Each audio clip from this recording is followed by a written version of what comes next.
feels like minus 15 in Calgary, and apparently it feels like 1 in Tehran, but it's a hell of a lot hotter on Kharg Island, which Donald J. Trump just bombed, basically Iran's most valuable piece of real estate. And he did it right after the oil markets closed, and that timing really matters. First, what is Kharg Island and why does it matter? It's basically a 5-mile coral strip in the north of the Persian Gulf where 90% of Iranian crude exports flow through in the Strait of Hormuz. For 2 full weeks of the war, the US and Israel have hit everything. Tehran, Isfahan, nuclear sites, the RRGC, the Navy, oil depots, a girls' school.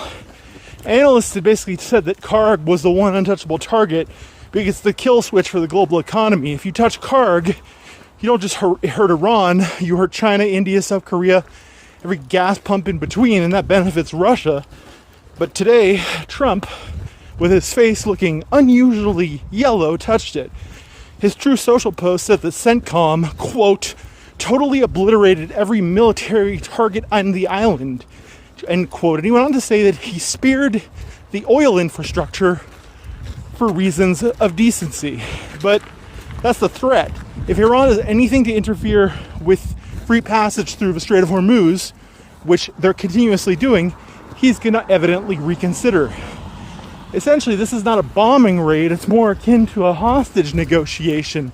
And this is the part that no one's talking about yet. Iran has been running one of the most aggressive and sophisticated GPS spoofing campaigns ever recorded in the Persian Gulf, perhaps only second to what Russia is doing and the Ukrainians are doing over there. Since the air war started, over 1,000 airships have seen their navigation systems scrambled, and vessels have been showing up on screens at airports, nuclear power plants, miles inland of where they're supposed to be. It's been electronic warfare chaos throughout the waterway right now. And Tomahawk cruise missiles, the weapon that Trump keeps bragging about, the one he pointed out that no other country in the conflict uses, those missiles depend on the GPS. They have backup mechanisms, sure, inertial navigation, but here's the problem. Tehran's matching needs varied terrain to work against. Kharg Island is a flat coral strip in an otherwise featureless waterway. That's an absolutely terrible environment for the backup system, and inertial navigation drifts. Even a few hundred meters of drift on a 5-mile island puts you in the oil terminal instead of the military compound. We've known since US targeting has been degraded since day one, when 160 girls were killed at a school per the Department of Defense's own admission.